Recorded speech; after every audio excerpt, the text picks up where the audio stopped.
আজ তোমাদের সাথে একটা মুরগির মাংসের রেসিপি শেয়ার করব।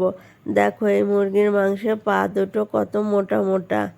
আজ বাজার থেকে একটা দেশি মুরগি আনতে বলেছিলাম, দোকানদার এই মুরগিটা দিয়ে বলেছে এটা সুন্দরবনের মুরগি, এটা খেতে খুব টেস্টি হবে, এটা নিয়ে যাও। তাই নিয়ে এসেছে। মুরগিটার পেটে ডিমও ছিল, একটা পুরো পাকা ডিম ছিল আর কয়েকটা এমনি ছোট ছোট ডিম ছিল। দেখো এবার আমি মাংসের ভিতর সব মশলা দিয়ে আর লবণ হলুদ দিয়ে খানিকটা সরিষার তেল দিয়ে ভালো করে মেখে নিচ্ছি। আমি এখানে শুকনো লঙ্কা বাটা, জিরা বাটা আর আদা রসুন বাটা নিয়ে ভালো করে মাখছি। ভালো করে মাখা হয়ে গেলে মাংসটা ঢেকে রাখবো। তারপর কড়াই গরম করে সরিষার তেল দিয়ে আলু ভেজে নেব। মাংসের জন্য আলুগুলো ভালো করে লাল লাল করে ভেজে নিচ্ছি।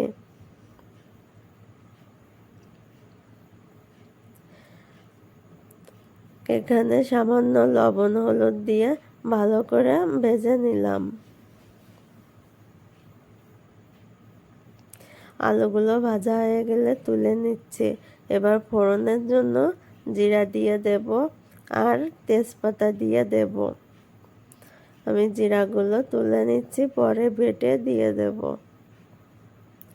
এবার কয়েকটা তেজপাতা দিয়ে দিলাম। তারপর পেঁয়াজ কুচি দিয়ে ভালো করে ভেজে নিচ্ছি।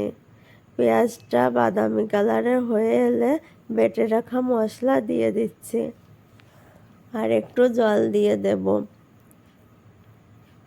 তারপর ভালো করে মশলাটা কষিয়ে নিতে হবে। দেখো মশলাটা ভালো করে নেড়ে ছেড়ে কষিয়ে নিচ্ছে।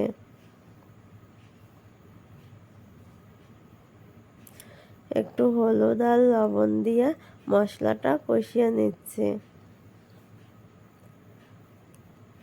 দেখো মশলা থেকে তেল বেরিয়ে এসছে আর মশলার কালারটা কত সুন্দর দেখাচ্ছে।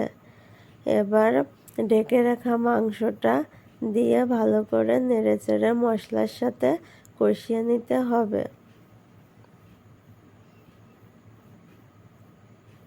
আমি মাংসগুলো ঢেলে দিচ্ছি।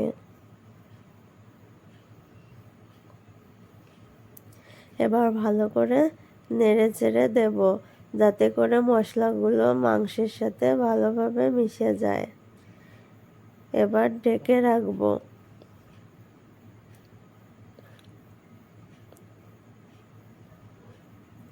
ঢাকনা তুলে আবারও মাঝে মাঝে ভালো করে মাংসটা নাড়িয়ে চাড়িয়ে দিতে হবে। আর একটু নেড়ে চেড়ে আবার ঢেকে রাখবো। আবার ঢাকনা তুলে দেখো মাংস থেকে তেল বেরিয়ে এসছে। আবারও ভালো করে নেড়ে চেড়ে আবার ঢেকে দেব। ঢেকে দিলে মাংসটা ভালো সেদ্ধ হয়ে যাবে তাড়াতাড়ি।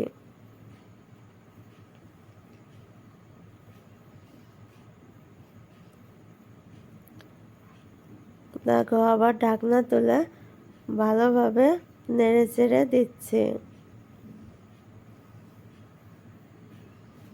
মাংস থেকে কতটা তেল বেরিয়ে এসছে, মুরগিটায় অনেক তেল হয়েছিল।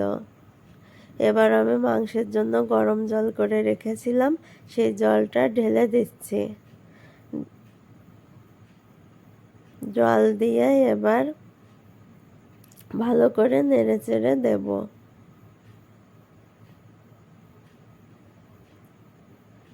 নেড়ে চেড়ে আবারও ঢেকে রাখলাম।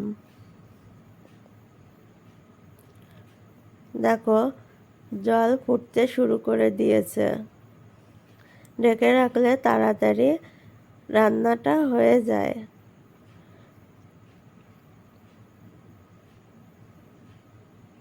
আমি মাংসেতে এখন লবণ হলুদ দিইনি, পরে টেস্ট করে লবণ দেব, কারণ আমি মাংসের সাথে লবণ মাখিয়ে রেখেছিলাম।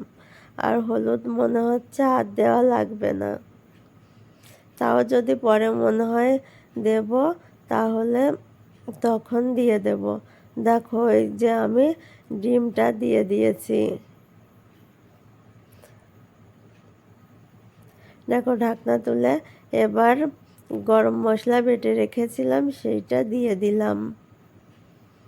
দেখো মাংসের রান্নাটা কালার কত সুন্দর এসেছে, রান্নাটা কমপ্লিট হয়ে গিয়েছে। আমার এই ভিডিওটা দেখার জন্য ধন্যবাদ।